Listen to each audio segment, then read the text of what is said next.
So if you guys don't know, I've been running a used Wilderness Radar 135. I bought it off Facebook Marketplace. I'm thinking 2019, 2020 timeframe, and she's lived a hard life. And right now, really don't have the money to be throwing around to buy a brand new fancy kayak. If anyone wants to do a kayak or a trailer deal, please let me know. And John came up to me this winter. He's like, dude, listen, I have a ton of extra parts. I got a 3D printer. Fishing the DMV needs a good looking kayak. You can't be running around with something that looks like this. So hopefully you'll be able to fix it up and maybe my little leak problem that I have. Let's go take a look.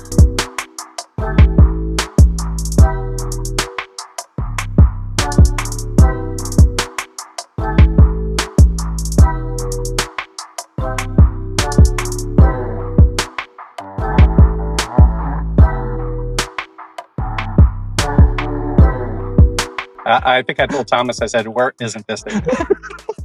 Okay, so the first thing I wanted to do with Tom's kayak when I got it here was do a water test. Took out all the components off, filled it up with soapy water to see where it was leaking, or more importantly, where it wasn't leaking. First priority was to get those holes patched and waterproofed.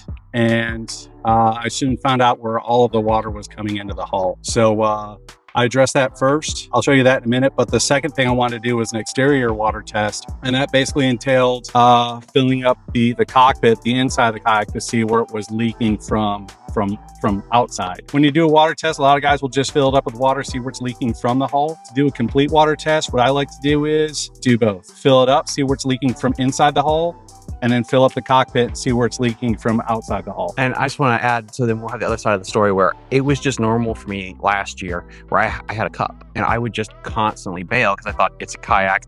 I'm running 2 Torpedo batteries, the smaller version last year, so I had a backup battery.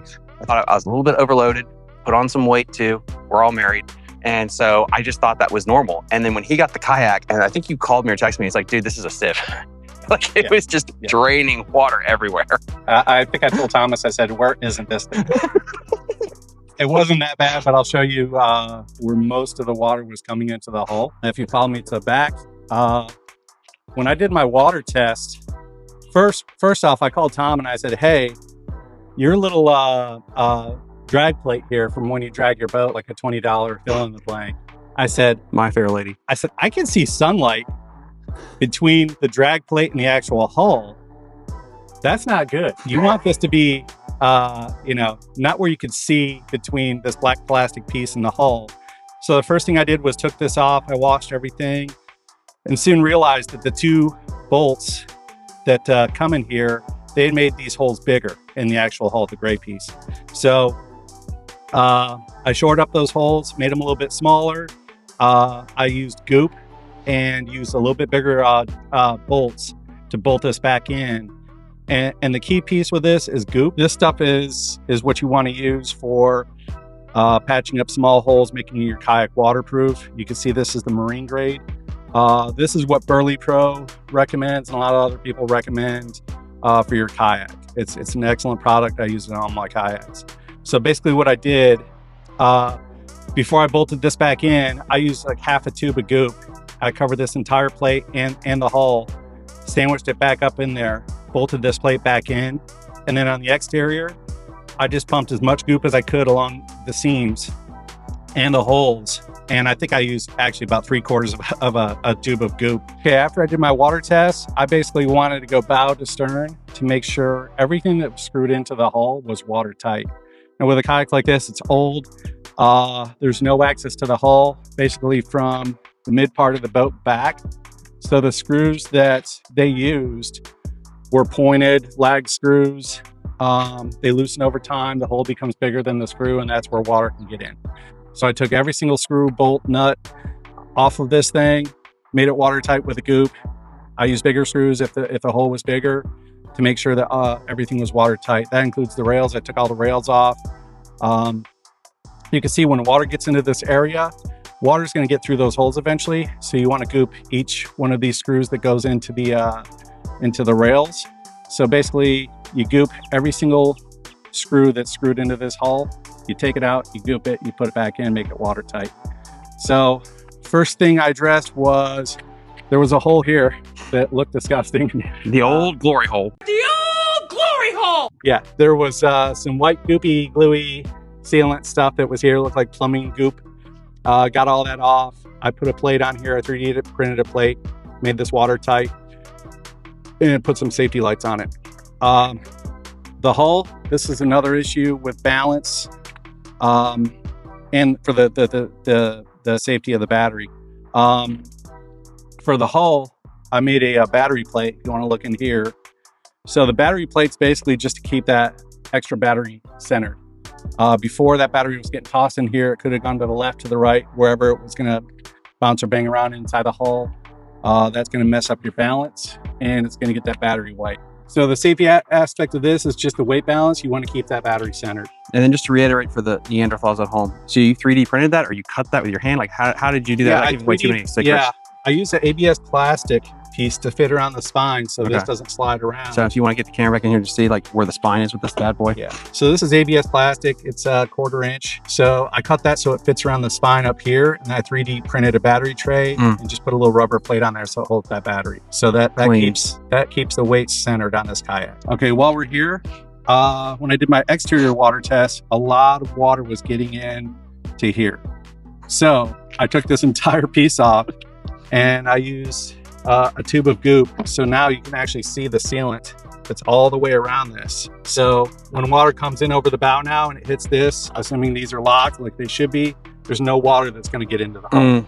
So, and a product design failure of this make, you see where the water is supposed to leak out here and here when water comes over and rests on this hatch area. Well, if you look close enough, this little ramp where the water is supposed to go off is angled up. So the water, Well, that's not good. yeah, the water isn't really going to drain off of here so well. Okay. So I made sure that seal was all the way around and built up here and here. So even if the water is staying up here, it's not going to go in the kayak. It's eventually going to bleed off. Dude, that is so clean. Yeah. And then again, guys, like this really shows you, I'm gonna keep reiterating this. Yeah, if you want to get a brand new kayak, great, nothing against that, but you can also give these things so much TLC and to make them brand freaking new. Bass boat, aluminum boat, or a kayak. Like I bought this used in 2016. So it came with some mileage on it, let's just say. I mean, like you can see right here, somebody put this, I don't even know what this is. It looks like a Home Depot, like carabiner lock on the front of this thing with 2 screws. What are you talking about? You're the one that did that, you idiot. Why are you throwing somebody else under the bus? Good Lord. So this radar system used to have a prop drive, which I had to order separately to install it. And then when it got taken out, I put, this was a me thing, I put plastic here to bolt it there because when I finally got a Torpedo, thank you, Trey Leach, I lost 2 fish. My first tournament where I just had this massive hole here and they flopped out and went right through there. So I was like, I'm intelligent. I know how to do things. I'm a little bit of a man. So I just bolted a piece of plastic from an old live well bag. It was the most West Virginia thing ever. Like he dry heaved when he looked inside this thing.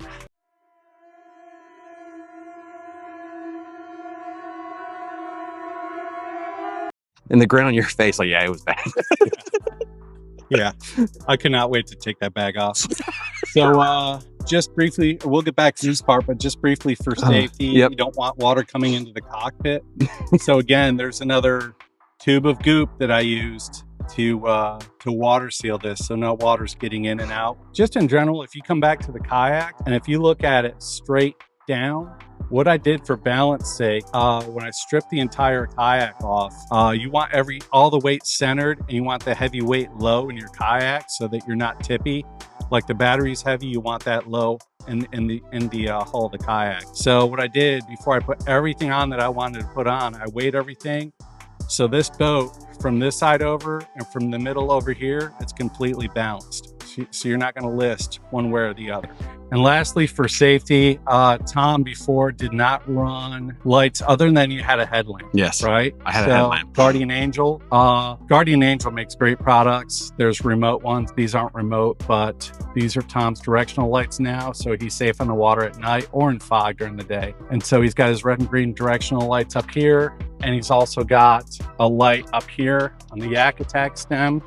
on the pole. And what I do on my kayaks, just to make it a little bit brighter, the Kayak makes great parts, and the reflective tape that actually comes with these is really good. It's got the white tape and the orange tape on here. This is a tape I found on Amazon. It's extremely highly reflective. It's much more reflective than the standard tape that comes with these poles. So when I first get these carbon poles, I take that tape off and I put this high vis tape on here. This will light up the night. These are extremely the glow on these is amazing. So even if your lights die down, if any other lights hit this, it's going to light up the night. This is excellent tape. And of course, you want to run a safety flag. This is Yak Attack's newer flag with a reflective taper on the bottom of the flag. So the one thing you want to be, especially in Lake Anna, is visible. If they don't see the lights, they're going to see the flag. So that's very important for safety too. I want to make sure, because a lot of our tournaments, we start out in the pitch black. You want to be visible in the night, but also during the day. When it gets extremely foggy, you want to have those lights on. It could be noon, but if it's foggy, there's a lot of mist in the air, whatever else, pop your safety lights on just so that you're visible. So after we got the water test out of the way and the balance out of the way, we wanted to make this boat pretty. That was probably the biggest obstacle, because this thing was ugly. It was atrocious. It was an ugly kayak Real. before, Like but this was bolted right here with some Home Depot screws right on. We didn't even use the H-track rail. This was, you couldn't even use this basically from where it was, but it was good enough for me. I'm not Christine Fisher. I'm not a professional. So I just thought like it was good enough. Okay, so we want to make it pretty from bow to stern. So the M's facing one direction and the D is like falling off the boat. You just like went slap, slap, and then you were like, I think that's a 0. This might be an upside down 9. I don't know. Slap, slap, slap. Did my duty. Let's go fishing. everything that was on this kayak that was black was sun faded. It looked light, medium gray. So took all the black components off and painted them black and put some 303 on there, some sun protectant. One of our sponsors with NVKBA, Rogue Fishing Company, we got a drag strap on there. I talked about putting a Guardian Angel light on there, magnetized. I replaced all the ropes too because they were a little dry and old and frayed. So all of the bungee cord on here I replaced. When you paint something on your boat, make sure you put that 303 sun protectant on there, because this is going to fade just like it did before. So everything on this kayak is protected with 303. I'll show you that in a second. Tom mentioned the captain's bridge. This before was mounted across so that you didn't have access to this hatch. So yeah, it was across here before, so you didn't have access to the hatch. So wanted Tom to have access to this, so I moved the captain's bridge up here, bolted the bridge on, and used goop. And here you can access the hull, so there's locked nuts on here, so this isn't going anywhere. It's completely watertight, and it's on there for life. This could be run over by an 18-wheeler, it's not going anywhere. Had to patch all the holes. There were 2 big holes here, so I put Tom's Fishing the DMV tag over that. And again, covered the holes with goop just so that's watertight. And anywhere there were holes before, you'll see I put these plates with these eyelets on here. Water protected them and put these eyelets on to cover the holes. Do you see a theme here? Yeah. Please do not do a drinking game how many times he says holes in my kayak. There were a lot of holes. There were so many holes. The next biggest obstacle, I'll move this for you so you can see.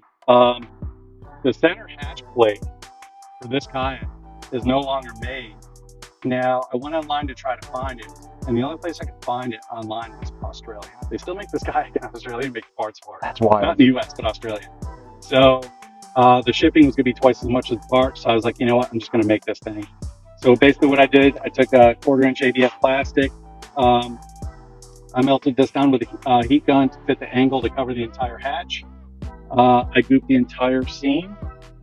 And then you can see the rivets. I riveted this down and then covered the seam with goop again. So this is completely watertight. Got a little fancy with it, put a cell phone holder on here. And what's cool about this too, took it a step further.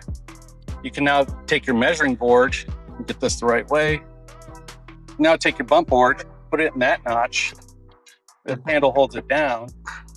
And that's how Tom can measure fish now. You want that angle on the bump board.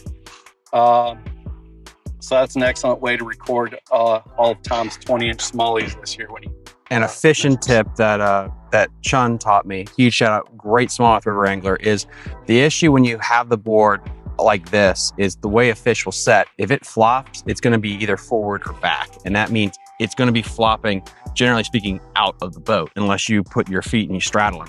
When you put it like this at this angle, you get two benefits. One is the weight of the fish, generally speaking, it's not harmful to them, but it'll keep their mouth shut more naturally. So you can deal with taking a better photo. Second, if it's going to flop at this type of angle with just this little bit of an angle here, it's going to flop towards you and you can play a little bit of a quarterback and drop on the football, so to speak. I haven't lost a single fish this past year since I switched to measuring fish this way. So hopefully I didn't jinx myself for 2020. So. If you come around this way, Jake, I'm a nerd when it comes to the bump boards. You can ask anybody in BKBA. I use the mirror bump. It's a little bit dirty, but I use the mirror bump so that you can actually see the fish's nose up against its reflection. I look good. I mean, really good. Make sure you got a good picture on that. Yak Attack also uses that on their bump boards. It's a great idea. And you can buy this actual tape on Amazon. Just cut it out to the bump, stick it on there, and you got good pictures. Next thing I did, this did not have Call them plugs. scuppers. Yeah, Scuppers, yeah. didn't There's have another word. scuppers. So if you don't have scuppers, some guys like to run them, some guys don't. Water can get in, but water can also get out. When you have your scuppers in, that keeps it watertight. When you have a lot of weight, keep the water from coming into the cockpit. Use scuppers. If you have water in the cockpit, your scupper that lays at the lowest point of the cockpit, just pop that scupper, let it drain, put the scupper back in, you're good to go. Going forward to make it pretty, you want everything accessible from the cockpit. So Tom got new retractable pliers and scissors. Yak Attack makes these T-Rain devices so that you can have retractable tools, keep them out of the way, use your tool. And this kayak hull provides this little cavern so that the tools can go right back where they belong. One of the first things I did that took a while, Tom didn't have access to this center hatch before I got the boat. The seat was in the way, and this was just basically an open cavern right into the hull. So what I did, I just got a 3D printer for Christmas. I 3D printed trays so that Tom can keep terminal tackle in here. He can keep lures if he wants, or he could just keep that open and stick his gloves in there, his wallet, keys, however he wants to run this. And a little jerkbait tray, whatever he wants to use this for. Now he has access to this and he can actually use it. This was also leaking, so I took this off and put a layer of goop and then put that back in, so that's not leaking anymore. Tom rides horses. He does crazy stuff. He gets hurt all the time. Yeah. Like this, you know. So I know last season you were saying your back hurt, some other things, so we got you a nice Yak Attack cushion for your buttocks and for your back. My tushy thanks you. Yeah. So that was an addition. Yak Attack just came out with their new cups. These things are amazing. So Tom's got a cup for his hydration, which is very important for safety in the water. A little cup for hooks and a little tray here for whatever he wants to use it for. I'm going to use mine for drying out my baits after I change baits. And on the opposite side, this is his little junk drawer now. Yak Attack made this product so that anytime you see junk in the water, or if you're making junk from wrappers, whatever else, you can stick it in here in these little fins here, keep the trash from littering up the lake. So excellent product that Yak Attack makes. What I do also on my builds, I use magnets like crazy. I put this little magnet on here so you catch fish instead of your lure potentially catching a branch in the water or hooking you or the fish in the cockpit. Whenever I catch fish, I put that rod up and I put my lure on that magnet just so I know it's out of the way and not hooking me or anything else. And then this is probably my pride and joy. When I got this boat, Tom had a milk crate in here. Not a lot of guys run milk crates anymore. Hey, it's fine if that's all you can afford or that's what you want to use, that's great. But the milk crate in here was freaking me out. Instantly ripped it out of the kayak. It's in my garage somewhere. I was like, this thing will never rest in this kayak again. And it looked ghetto. Just now seeing like what everybody else rolls up with. Thinking about your kayak that you just keep out in all elements all year round. You don't give a shit. You literally pull out of your truck. You're just like, boom, right? You drag it through the gravel out to the backyard. And then you win tournaments. There are guys like this. And they're like, what the you and your milk crate. So I went through my mind to figure out what I was going to do with this space. And again, Yak Attack makes these track packs. They're amazing. You can use them for everything from your lures to terminal tackle. You put your first aid kit in there. Tom runs a camera all the time, so he can put all of his GoPro stuff in one if he wants. So what I did, again, I took that 1/4-inch ABS plastic. I cut it out to fit this portion of the hull and made a little area here so he can run his torpedo wires back and from the throttle control. Didn't really know what to do with this area, so just prettied it up. And I'm big into bungees now. Anything that you got on you that you want to take off while you're fishing, you just stick it under the bungees. You still lay stuff on top of that, but didn't really know what to do with this area, so I just stuck bungees in there. And but more importantly, I think Tom's going to enjoy these track packs much more than his milk crate. And then Tom, if you saw him last year, he ran this glorious orange Yak Attack black pack. I know orange is the preferred color of Yak Attack. It's my favorite color. Orange is my favorite color, but I wanted to keep the theme with the whole black and gray kayak. So Tom had his orange black pack on here, and he had 3 rod holders on each side. So he was able to carry 6 rods basically per trip, right? We extended that. I put 4 rod tubes on each side, and I put 2 additional back here. So to Tom's lovely wife, he may need to buy more fishing rods now to fill up these tubes. Just helping me out here. And again, I put the bungees on top. And the reason why I like these up here, you're starting to see a lot of guys run the bungees on the top of their black packs. So if we're fishing the Shenandoah or somewhere with overhanging branches, what you could do easily, take your carbon busy pull, and you just fold it down, stick it under one of these bungees. That's so smart. And you're not getting caught up in the branches. That's how I run my river rig. This makes it a lot more functional. And of course, for safety purposes, as long when you get done in those shallow areas underneath the branches, get that busy pull back up so you can be seen. The last thing I did, and this took some time to design, but Tom just had his black pack resting on the side of the kayak before. So the tubes were actually holding the black pack onto the boat.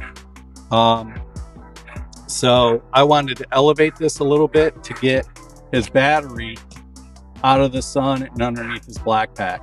So what I did, I built a platform here, and I had to adjust it a little bit to get it up high enough to where now you can keep your torpedo out of the sun. The sun's going to eat up your battery life. Really hot or really cold weather is going to eat up your battery life, so you want to keep that out of the sun. So I designed this to where when he wants to swap out batteries, you could just pull this out, unwire it, get his next torpedo battery, and this slides back in, and you'll hear an audible click. Now it's in there for good. So this isn't going anywhere. It's perfect for balance, for safety purposes. It keeps this battery out of the sun, and it looks a lot cleaner too. Oh, it's so clean. Cockpit. On this part of the boat, there was a hole here. There used to be what's the name brand? There was a light pole here. YOLO Tech. YOLO Tech. There was a YOLO Tech here. It was all rusted out. The components were shot, and there was basically a hole here, probably the size of a 50-cent piece. So again, I gooped the hole, put this down in here, and then bolted this to the plate. And then this is another Yak Attack accessory, so Tom can mount his cameras. And last but not least, this is a little surprise for Tom Aarons, but I added some other little pieces and parts here because you're my buddy. Love you. I want you safe in the water. So time to open up your present. So oh my gosh. First thing I got you, Thunder Jug. Dude, Can't go anywhere without it. Got you your own Lunar Thank Thunder you. Jug. And if you'll see, it's got some of the flow tape on there too. And this is actually a safety feature. I'm gonna roll with this. So you're on the water, your motor's dead, your lights are out, and some idiot in a bass boat's coming screaming at you 60 miles an hour. Hey, he can see you now. He's waving this around, and as soon as his lights hit that reflector, your P jug is saving your life. That's not where I was going with that, but I like that more. You're welcome. Yeah. Yeah. $10 on Amazon. The next thing, I got you, I think this is the 5-liter Yak Attack. I forget the name of it, but it's a watertight bag basically. So Tom can store his wallet keys, extra set of clothes, That is huge. whatever else. But more importantly, the reason I got this for Tom is it's a paddle float. So you can see it's got its little valve here. Now you got my breath in your bag. So now you can inflate this. It's airtight, and this can be used as a paddle float. So if and when you fall out of your kayak, you can strap this onto the head of your paddle to assist you in getting back into your kayak without flipping over. And why is this important for KPF in 2026, 2027? Yeah, so I caught onto this. Well, I knew about paddle floats years ago, but KFast in the recent video emphasized this for the purposes of safety. Now, this isn't why this bag's made, but you can surely use it as a paddle float. And basically, when you fall over in the water, you attach this to the blade of your paddle. You put your paddle underneath, you secure it underneath your seat, and that paddle float now, it's basically that extra point of contact, like 3 points of contact on a wall when you're climbing to assist you in getting back in your kayak. And Chad Hoover does a great job of explaining how you get back into your kayak without flipping it back over using a paddle float. So that's the next little present I got you. It's like Christmas for Tom today. And the last thing, these are on all my kayaks. Not a lot of guys run them. Last year I towed 3 people. I'm one of them. Yeah. And I actually towed another guy twice last year. So this is all that, it's wound up right now, but this is basically a tow rope. The way I use tow ropes is you anchor one end of the rope to your kayak. This keeps the rope out of your prop on your motor, and it's really good to have a tow rope, not only for you, but for somebody else, your co-angler that might be stranded. So based on my 2025, yeah, what can go wrong will go wrong. And yeah, then I guess use this tow rope. Yeah, I mean, I had a motor failure last year. I almost drowned myself on the Shenandoah. I'm getting old prostate checks. So like all these things are just vitally important when you're out on the water. I want to encourage everyone to go to kfast.co and take your KFast safety course. I think it's $25, and also take the No Wear, No Share pledge. And basically that's just you pledging that you are always going to wear your PFD in the water, which is extremely important. We've had a lot of guys that have gotten hurt or killed on the water because they're not wearing their PFDs. It's a no-brainer. If you touch water, make sure that thing is zipped up, secured to you, properly fastened, and so you can get home at night to your family. So go on to kfast.co, take your safety course. There's one course available right now. It's going to eventually be, I think, 5 courses, if I'm correct, that lead up to instructor where you can teach the KFast course, and also go on there and take your No Wear, No Share pledge. Right on. And then also a huge shout out to Wade at Yak Attack. Him and John have been talking about getting this thing all spread up for me. It looks fantastic. So yeah, I thank both of you guys for all this. This is absolutely fantastic. I mean, yeah, it's night and day different. So guys, if you want to, I think he does a limited number of only 2 kayaks per year. He's kind of like one of those fashion designers up in New York. So if people wanted to reach out to you and do anything in 2027 or 2028, I know you're booked out way in advance. How would they get a hold of you? Yeah, you know what? If you know me, just reach out to me via cell or email or on social media, Nova Bass Assassins, if you want to do something to your kayak. Hey, if you're going to make it safer, I'll do it for free. If you want to make it prettier, we'll talk about that. Probably not going to charge you anyway because I love to rig kayaks. But for anyone that knows me, reach out to my phone. My email is jmolnar426@gmail, or social media, Nova Bass Assassins. If you want to make your kayak safer, reach out to me. We'll put it in the garage and make it safer for you. Right on, guys. Link in the episode description to everything we talked about. 2026 is gearing up to be one heck of a year. See you guys later. Bye.